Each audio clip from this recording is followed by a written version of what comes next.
हमारे इस चैनल मैथिली गंगा को लाल बटन दबाकर सब्सक्राइब करें व घंटी के निशान का बटन दबाएं ताकि सभी नए वीडियो आप तक तुरंत पहुंचे बिल्कुल मुफ्त।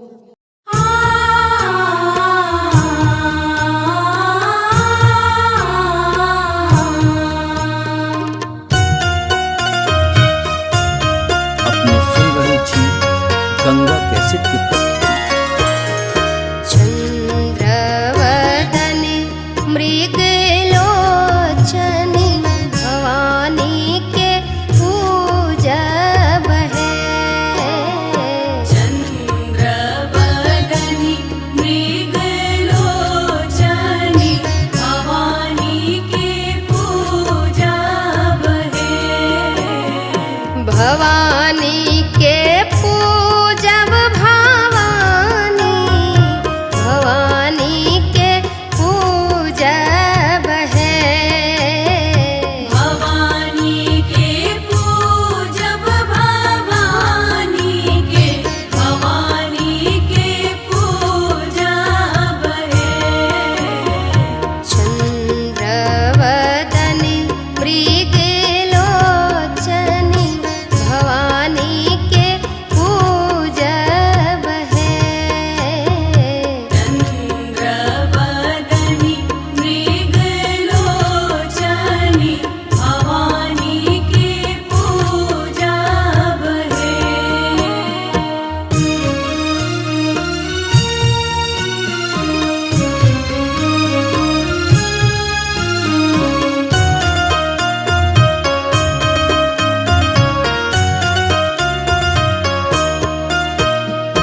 मैया दुआरी पर लहालही पीपर लहालही पीपर लहालही पीपर।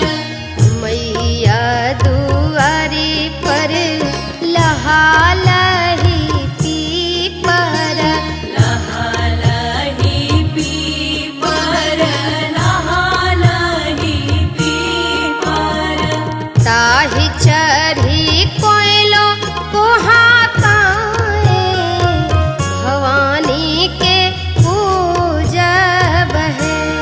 आहे ताहि चढ़ी कोयलो कुहाकाए भवानी के पूजब है। चंद्रवदने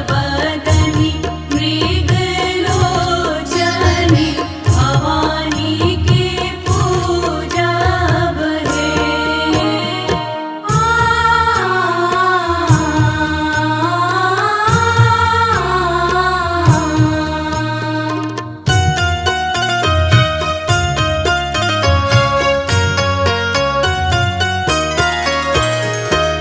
मैया दुआरी पर शेरवाई गरजे शेरवाई गरजे शेरवाई गरजे।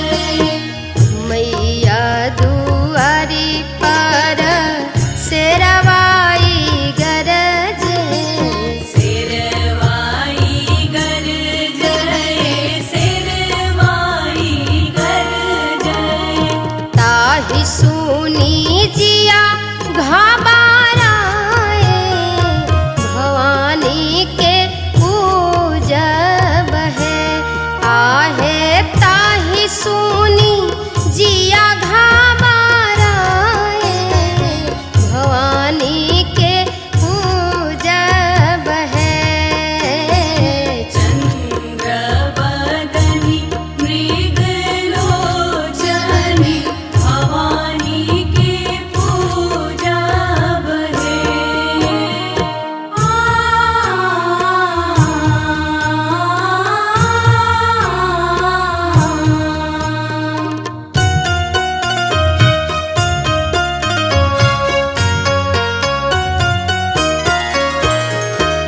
मैया दुआरी पर सेवका पुकारे सेवका पुकारे सेवका पुकारे।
हमारे इस चैनल मैथिली गंगा को लाल बटन दबाकर सब्सक्राइब करें व घंटी के निशान का बटन दबाएं ताकि सभी नए वीडियो आप तक तुरंत पहुंचे बिल्कुल मुफ्त।